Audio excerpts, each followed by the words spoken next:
This is USA Nexus News, bringing you breaking news as it happens. From Washington to the world, we deliver the facts that matter most. Let's get straight to today's top headlines. Tonight, there is breaking news in the search for Nancy Guthrie. At this hour, the FBI's extensive new search near Nancy Guthrie's home, what they're looking for. It comes 24 hours after the release of that chilling video of a masked man armed with a gun at Nancy Guthrie's front door. Within hours of that video, word the FBI and authorities were racing to a scene 50 miles south of Tucson, where they detained a man for hours, questioning him, then releasing him. Tonight, that delivery man is asked if he ever delivered anything to Nancy Guthrie, and he answers a series of questions from reporters. Aaron Katersky on all of the late developments. He's live in Tucson. Also tonight, the fiery hearing on Capitol Hill. Attorney General Pam Bondi grilled by members of both parties over her handling of the Jeffrey Epstein investigation. The moment when the Attorney General is asked to apologize to a group of Epstein's survivors in the room right behind her. Tonight, the move to shut down the airspace around an American airport for 10 days. Why the sudden move and why it was then lifted just hours later. Tonight, sources telling ABC News what this was all about. This evening, we have learned actor James Van Der Beek has died at the age of 48 following his battle with colorectal cancer. Let's be heroes. The father of 6, best known for his roles at Dawson's Creek and Varsity Blues. His family tonight describing his brave final hours. The images coming in tonight, there has been a deadly bus rollover, the team on board. A professor accused of attacking a journalist. Authorities say tackling him. The daring rescue tonight you'll see at 17 stories up. An emergency team using a construction crane to get to a worker in desperate need. The firefighter right there hooked to the stretcher as it dangles from the construction crane. The Olympics tonight, the 21-year-old American from Wisconsin, what he's hoping to pull off. And the new image just in tonight from Lindsey Vonn after surgery following her devastating crash. And America Strong tonight, the 88-year-old, her first flight ever. She had been afraid to fly. And the person suddenly in the seat right next to her. From ABC News World Headquarters in New York, this is World News Tonight with David Muir. Good evening. We begin tonight here with the breaking news and what has been a dramatic 24 hours in the desperate search for Nancy Guthrie, the mother of Today Show host Savannah Guthrie. Tonight, the FBI launching a new extensive search in the area surrounding Nancy Guthrie's home and neighborhood, combing the Catalina foothills area north of Tucson. The new search coming just 24 hours after the release of that chilling video showing a masked man armed with a gun outside Nancy Guthrie's front door. Tonight, in this new search, authorities are looking for anything the abductor might have tossed aside. Tonight, the Pima County Sheriff's Office receiving at least 4,000 tips already and counting since the release of this video. And just hours after the video was released, word came in last night here that the FBI and authorities were racing to the scene 50 miles south of Tucson, where they detained a man for hours, questioning him, then releasing him. Tonight, that delivery man is asked if he ever delivered anything to Nancy Guthrie. In fact, he answered a series of questions from reporters. And tonight, 11 days after Nancy Guthrie was taken from her home, authorities with no official suspects or persons of interest publicly named. ABC's chief investigative correspondent Aaron Katersky leading us off now from Tucson. 11 days since Nancy Guthrie's abduction, taken from her home in the middle of the night, FBI agents tonight are fanned out across her neighborhood in the foothills of the Catalina Mountains, searching through the brush, along roads, looking for anything the man at her front door might have discarded along the way. It comes after a frantic 24 hours and what appeared to be the first major break in the case. The FBI recovered these images from her front door Nest camera. Google said it assisted the investigation. They show a masked man with what appears to be a gun on her doorstep.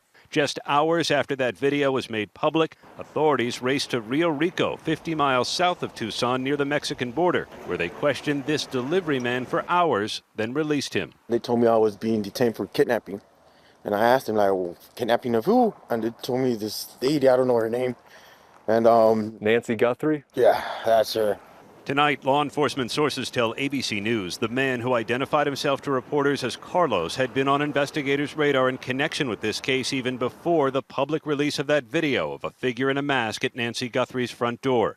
The sources tell ABC News the FBI wanted to speak with the man after using digital techniques, including cell phone usage information and traffic data. They obtained a warrant to search his car and his home before releasing him hours later without charge. I work in Tucson. Do you think you might have delivered a package to Nancy Guthrie's house? I don't know. Might have been a possibility. I don't know. Carlos, who did not reveal his last name, says he had nothing to do with the kidnapping of Nancy Guthrie. I hope they get the suspect, because I'm not it.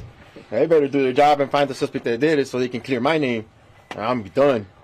Look at what I'm putting my family through. Tonight, investigators are studying every frame of that doorbell video for any identifying detail, the potential weapon, the clothing, the backpack, his mannerisms, and what appears to be a flashlight in his mouth. And tonight, a closer look at this image that shows the man at one point did not have the backpack on. So authorities want to know, where was it? We don't know if these were taken after the backpack was handed off to somebody else or dumped or put into a car.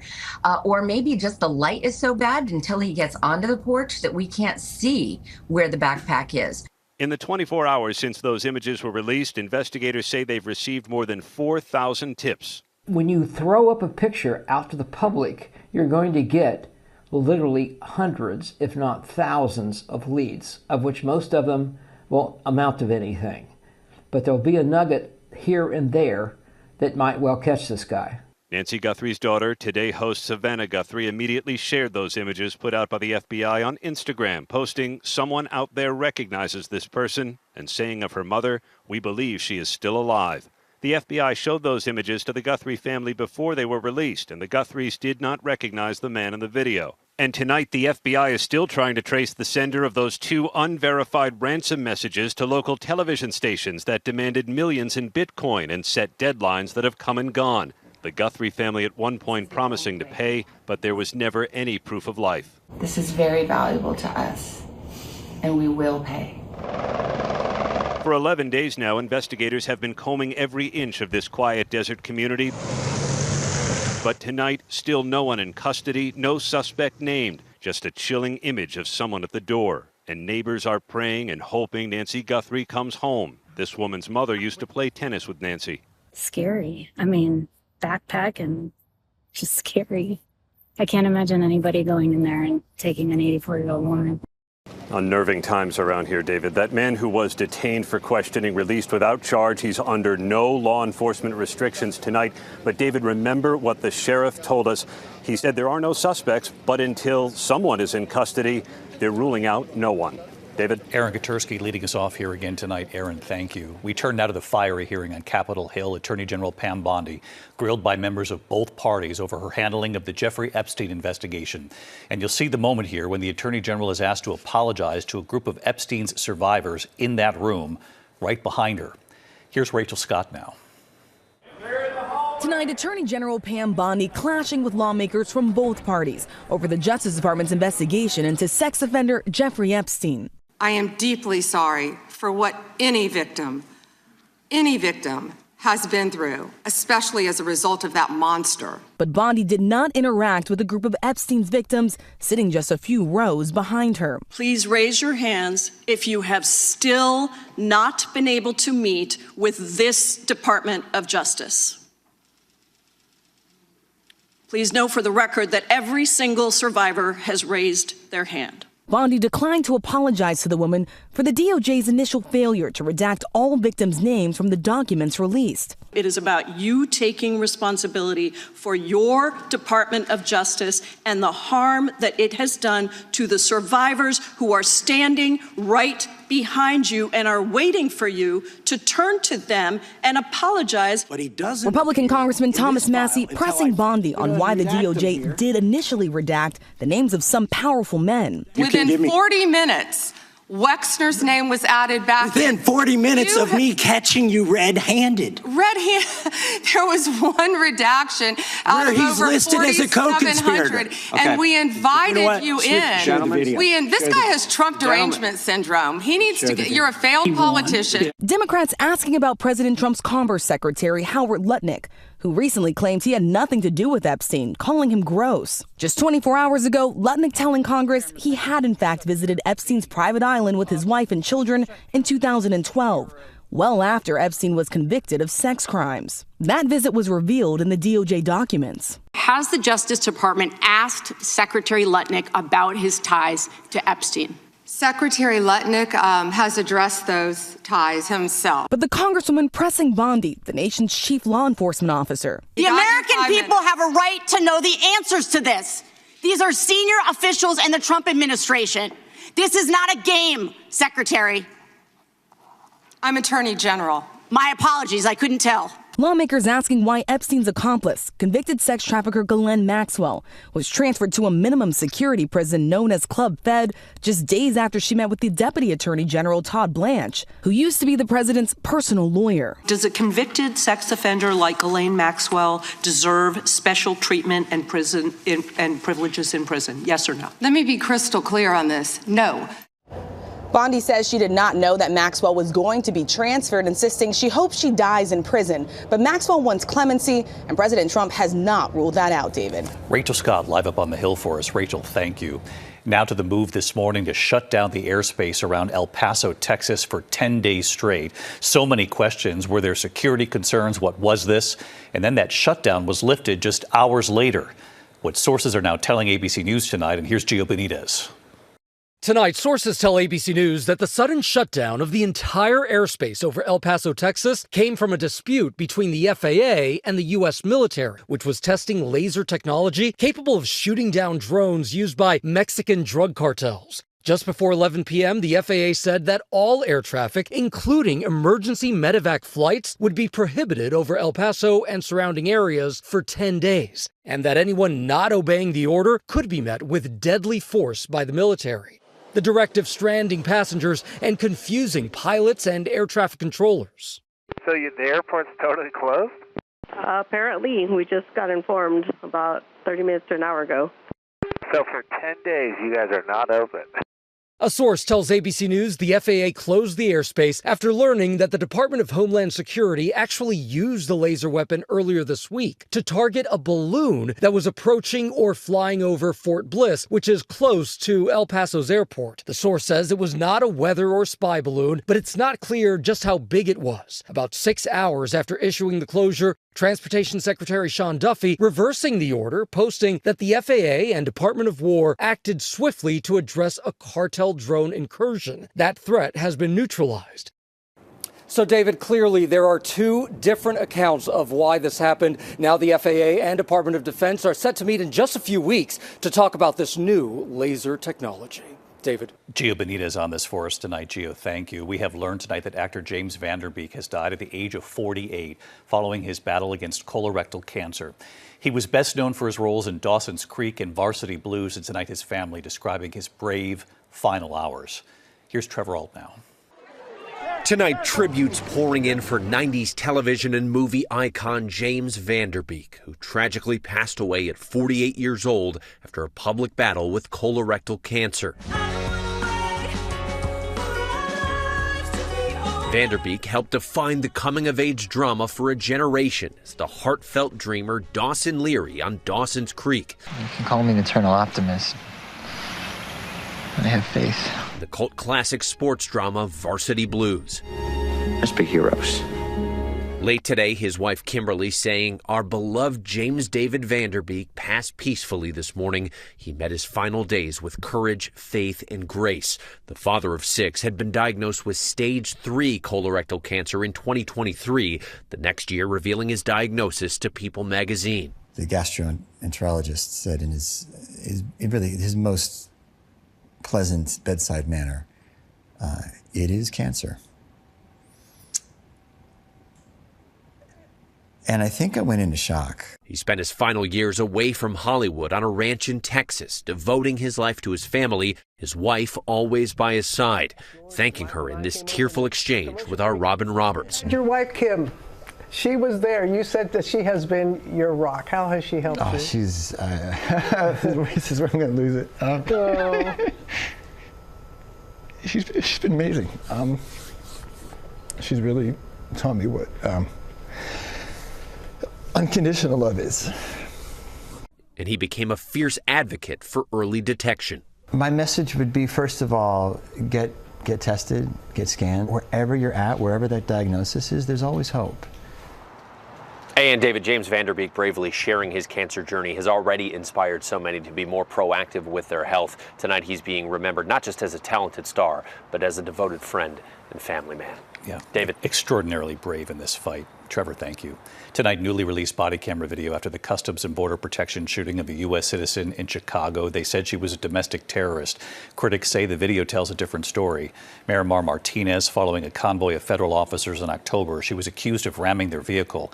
The video appears to show Agent Charles Exum appearing to swerve to the left, colliding with Martinez, then shooting her 5 times. Federal prosecutors charging her with assault, but those charges were later dropped. Martinez tonight saying she still struggles with pain and intends to file a civil lawsuit. The agent placed on administrative leave. Tonight in Canada, authorities identifying the suspect accused of that horrific school shooting. 8 victims were killed, 25 wounded at Tumblar Ridge Secondary School and a nearby home in British Columbia. Children were seen walking out with their hands in the air. Police say 18-year-old Jessie Van Rooselaar first opened fire at home, killing 2 relatives. They say she then shot and killed 6 victims at the school. The shooter then taking her own life. Authorities tonight still looking for a motive. Back here in the U.S. now to the economy. A strong new jobs report tonight. The U.S. adding 130,000 new jobs in February, more than double the number expected. Unemployment ticking down to 4.3%. The president tonight using the report to try to urge the Fed to lower interest rates. When we come back here, the images coming in this evening, there has been a deadly bus rollover, the team on board, and what we've learned tonight. Also, a professor accused of attacking a journalist. Authorities say then tackling this person with a camera right here. What we've learned about this, and then the daring rescue, 17 stories up tonight. An emergency team using a construction crane on site to get to a worker in desperate need. That's a firefighter hooked to the stretcher there as it dangles from the construction crane. More on this in a moment. A lot more news ahead. Tonight, a deadly bus crash in rural Calhoun County in west central Iowa. At least 1 person was killed, dozens hurt. The bus rolling onto its side. Iowa Lakes Community College tonight saying members of its baseball team were on board that bus. Tonight, an assistant professor at Ohio State University has been placed on leave after an altercation with a journalist.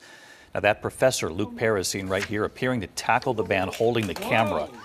Witnesses say that man had been trying to ask questions of the university's former president, who was in the next room. Ohio State calling the incident concerning tonight, saying it is investigating. The professor claims he was defending himself. When we come back here, Team USA shines at the Winter Games in Italy, and then that daring rescue, 17 stories up. The firefighter dangling attached to that stretcher, getting to a worker in desperate need. In a moment here. To the index of other news tonight, a daring rescue in Sarasota, Florida. Emergency crews using a construction crane that happened to be on site there to get to a worker experiencing a medical emergency 17 stories up. A firefighter dangling from that stretcher right there, that worker being safely brought down. The Winter Games in Italy, 21-year-old speed skating star Jordan Stoltz hoping for 4 golds, setting an Olympic record in the men's 1,000 meters. His first gold medal. He wants 3 more to tie the record. And tonight, look at this, the new images of Lindsey Vonn. This is after surgery at her bed, saying she's making progress after that devastating crash, telling fans a 3rd surgery on that leg was successful.